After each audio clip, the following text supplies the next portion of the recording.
5, 4, 3, 2, 1, 0. All engine running. Liftoff. We have a liftoff. This is About Space, America's return to space, with news and information on our U.S. space program. Is your host of About Space, David Denault. Are we alone in the universe? Welcome, and thanks for joining me today. For the second time in 2 years, the Congress got a briefing on UAPs, or better known as UFOs, and hear what the Department of Defense Pentagon chief reported next as America and the world is listening to About Space Today. D&D Cruise and Tours is the official agent for About Space, and we invite you to come fly away to all-inclusive resort island destinations, or a cruise vacation from Port Canaveral, and even visit the Kennedy Space Center Visitor Complex, or just come and see the parks. Call for a discount cruise or an island getaway or the Florida beaches. Call today. The call is free, and so are our services. Call 877-747-8631. That's 877-747-8631. We are Florida's group travel specialists. Welcome back. Appearing before the Select Committee was Dr. Sean Kirkpatrick of the Anomaly Reporting Office of the Department of Defense. I should also state clearly for the record that in our research, AARO has found no credible evidence thus far of extraterrestrial activity, off-world technology, or objects that defy the known laws of physics. In the event sufficient scientific data were ever obtained that a UAP encountered can only be explained by extraterrestrial origin, we are committed to working with our interagency partners at NASA to appropriately inform U.S. government's leadership of its findings. After all was said and done at the end of the day, our government still has no idea of what these UAPs are or where they come from. Since 1945, these UAPs have been flying in our friendly skies. Now, in a nationwide survey, about 2/3 of Americans, 65%, say their best guess is that intelligent life exists on other planets, according to a Pew Research Center's survey. Now, a smaller but sizable share of the public, 51%, say that UFOs reported by people in the military are likely evidence of intelligent life outside Earth. And by and large, the public does not view UFOs as a major threat to the country. I've invited Planetary Scientist Dr. Matthew Pasek from the University of South Florida to join me today. As a planetary scientist, what are your thoughts about life in the universe? Life in the universe. So this is something that as a planetary scientist or as an astrobiologist, we tend to think a fair bit about. A major goal of astrobiology is actually trying to understand how life on the Earth might have came about. And life on the Earth, of course, if you start understanding that, you might be able to expand beyond the Earth to kind of understand what the conditions are for forming life beyond the Earth. And another aspect of planetary science also is looking for it elsewhere in our solar system, because that is something that is relatively easy beyond sort of traveling outside of their solar system. My thoughts are that most life, if we were to find life beyond the Earth, it would probably most likely be microbial. And main reasons is that microbial life is a lot more robust than sort of the larger multicellular organisms such as you, myself, your cat, and trees outside. Those are a lot more complicated and a lot less sort of tolerant of unusual and changing conditions.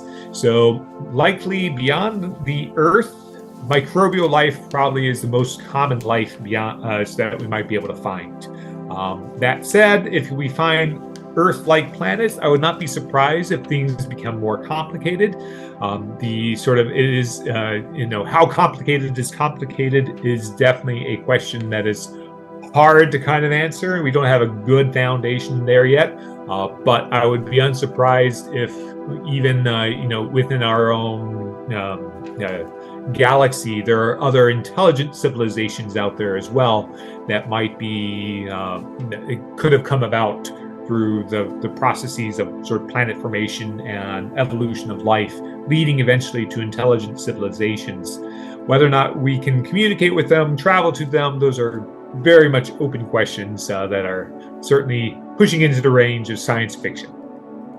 Study the search for extraterrestrial intelligence. They've been searching for 40 years. Right. And in their search in 40 years, they continue to listen. What would happen if the satellites that were sent out with the message that Carl Sagan put on them is intercepted? What happens if we actually get a message from extraterrestrial intelligence? That is a good question. So the golden record on the Voyagers was definitely an interesting test, if you will. And the question, I guess, that we as scientists would have is, how would we be able to interpret a message? And that is not a trivial question. Being able to understand it. The general idea is that in the end, we'll probably speak through some sort of mathematical language, because mathematics is universal. We should be able to kind of talk. I'm thinking in terms of the movie Contact. They sent the Fibonacci sequence, and the Fibonacci sequence is definitely something that is a little bit more. It's a simple mathematical sort of code. So we'd have to see if we can understand what message they sent. That would be ideal. On the record, it said that they had designed the hydrogen as a common denominator in the universe, and they also, I think it also said that they would use the mathematic techniques, simple by ones and twos and zeros. So for hydrogen, of course, hydrogen is the most abundant element in the universe. So having sort of a picture of the hydrogen atom and our concept of that, I think, would be universal on the golden record. You think that with a message, you'd probably want to send something that was divisible into bits and sort of ons and offs and everything like that. So it's a good question. And how would we get to that point? Is how would we be able to communicate? Do creatures also, would another civilization also be able to communicate by sending a picture?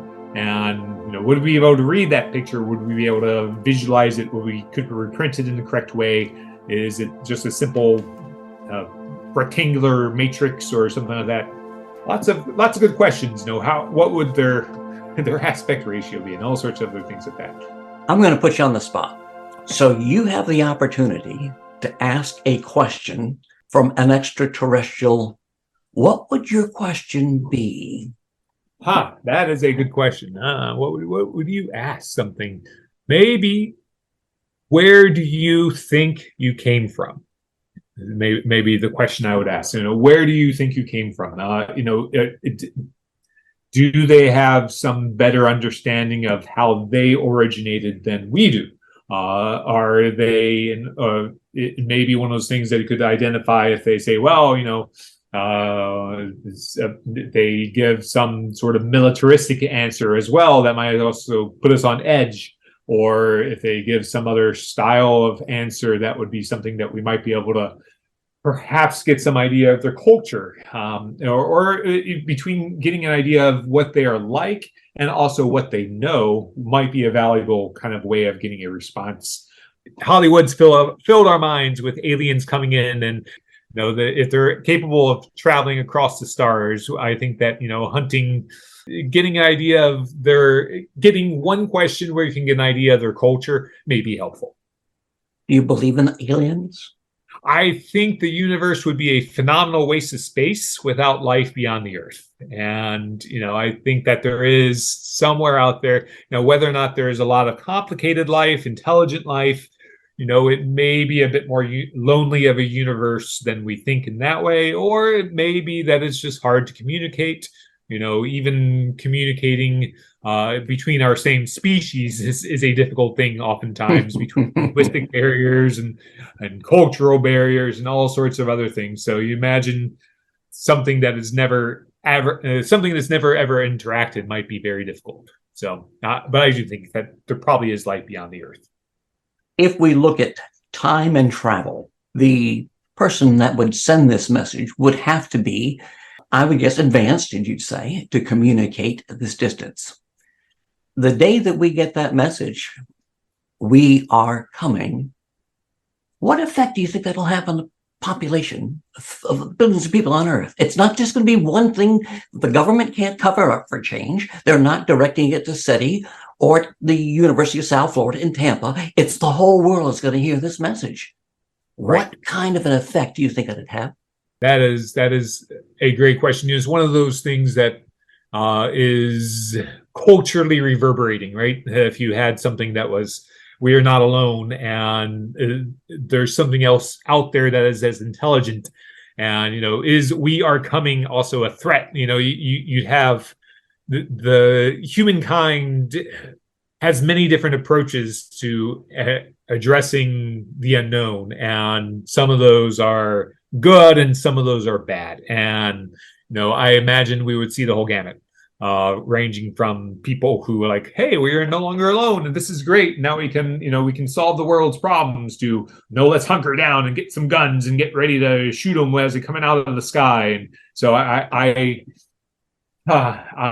don't know how we would respond, but I hope we would respond positively, in a both positive in terms of our growth and acknowledging that that we are coming does not necessarily mean a threat. Dr. Matthew Pasek, planetary scientist from the University of South Florida, Tampa. What do you think? Are we alone in the universe? And check out our Facebook page, aboutspace.today, for launches and landings. And invite your family and friends to listen weekly. And join Don Meyer, Space Coast News Editor, this Friday for America in Space. To all our listeners around the globe and here in the U.S., thanks for joining me today. I'm David Denault, and this has been About Space Today.